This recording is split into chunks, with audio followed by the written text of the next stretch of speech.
Evening. Good evening, ladies and gentlemen.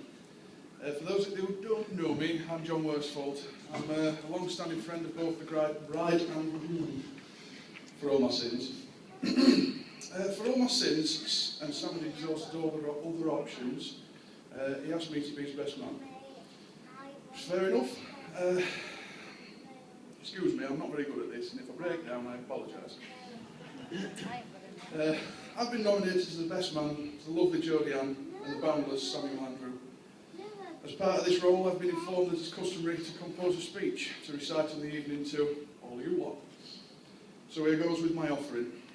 Firstly, before I begin with the unyielding reminiscing over times past, I'd like to take this opportunity to thank both Jodie and Sam for making us all take the day off to be at the wedding.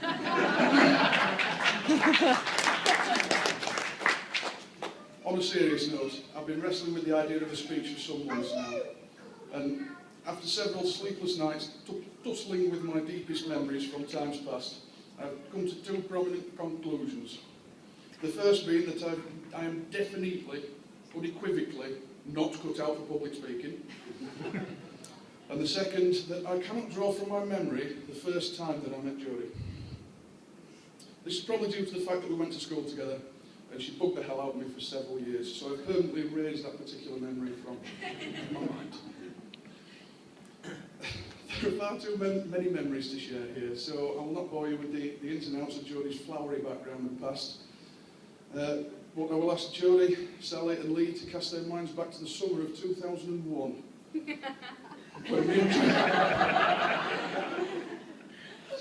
When me and Jodie were in about year 9 at school studying together.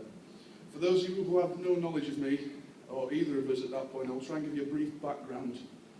Jodie was brought up in a loving and caring household, sharing a house with a mum, 2 sisters, a dad, Lee, when I first knew her. Now, putting yourself in Lee's shoes, finding yourself living with 4 other women, through no fault of his own, must have been not too easy. You're a better man than me, Lee. Yes. Thanks, mate. But nevertheless, they all cohabited. For the record, the most notable thing I realised about Lee at this point was he was understandably very protective about his family. Now, I stand before you at 6'6" tall, and you must realise that I've been this height for around 15 years. I'm 25 now. And my voice hasn't really changed in depth through those 15 years. Now, in the summer of 2001, me and Jodie shared a geography class. We were tasked with producing an assignment or a presentation upon something along the lines of the urbanisation and industrialisation of the surrounding area, both present and past. It's geography. The class was split up into groups, which threw me and Jodie together for one of the first times in a study environment. To cut a long story short, we decided that it would be a good idea, as studying the surrounding area, Penistone as it is, Transpennine Trail, industry that's been there and gone, etc. It would be a good idea that to go out on our push bikes one Saturday morning and pedal down the Transpennine Trail to take some photos of the surrounding area to include in this perfectly innocent piece of schoolwork. One Friday night before we were due to meet up, I attempted to telephone Jodie on a state-of-the-art mobile phone at that point, only to find that it was turned off. Feeling uncomfortable phoning anyone's house phone at this point in my life, I plucked up the courage to phone her mum and dad's phone on the number in the hope that she would answer. Unfortunately, there was no one at home. It diverted to answer phone, where I hastily and nervously left a message to Jodie to please call me back. The message was something along the lines of, "Hey Jodie, could you please call me back when it's convenient to arrange the photos for tomorrow, please?" Thank you.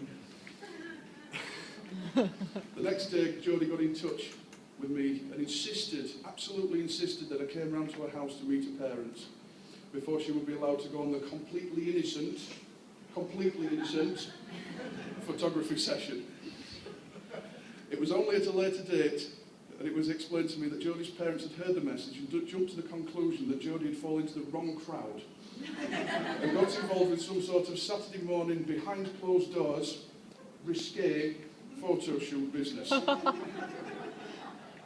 Now, I understand why it was explained to me after the event after me going round, because this was not helped by me turning up at 6'6" tall, deep voiced, early in the morning, and meeting Jodie's dad for the first time.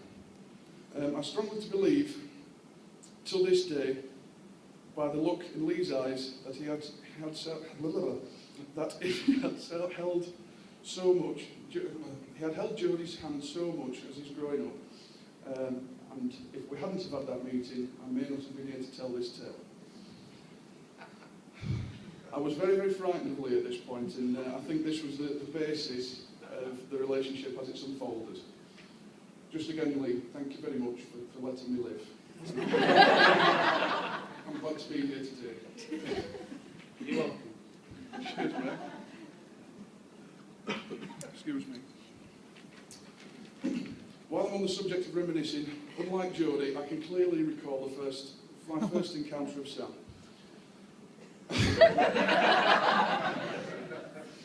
This was in one of the local reputable drinking establishments in sunny Penistone, probably the Old Crown, I believe, where I purposefully attended to try and shift some tax-free merchandise he obtained on one of the illustrious trips to the continent.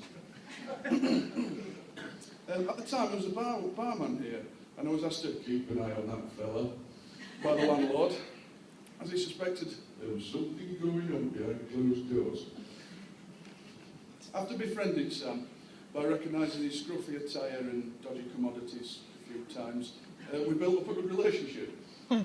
In hindsight, I believe that this relationship in the early days had two completely different outlooks on the interaction.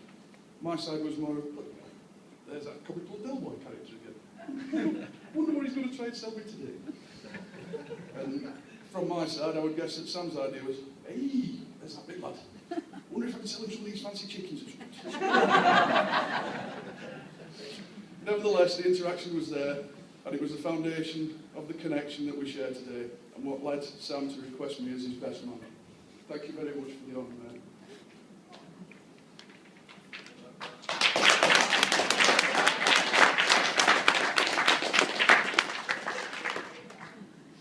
The bottom line here is that I've known Jodie and Sam both separately and together, and there is no doubt in my mind that although they make formidable individual units, they have shown everyone here that they can function together much more effectively and efficiently. Sam, you're such a lucky fellow, mate. You get to go home tonight with a stunningly beautiful, loving, caring, affectionate, devoted Jodie Ann, who has the patience and the mental attitude to support you in your every endeavour.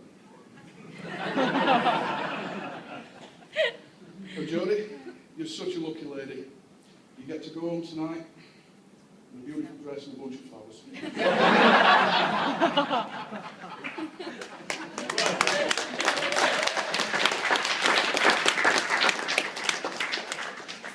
I've no doubt in my mind that they will share long and happy lives together and will continue to complement each other endlessly. Finally, I've been informed that the official date of Jodie and Sam first coupling up was on this date, exactly 4 years ago. Now, by my reckoning, that means that Jodie and Sam first coupled up on the night of Miss Katie Woolley's birthday party. Hooray, Katie. Stand up, lovey. Stand up. To give Katie a big thank you. To give Katie a big thank you for helping to orchestrate the wonderful friendship that has unfolded, resulting in Jodie's and Sam's wedding today, and by providing a party to celebrate her birthday, please join me in singing happy birthday to Katie. Stand up. Come on, stand up. There we go. After three, everyone. 1, 2, 3. Happy birthday.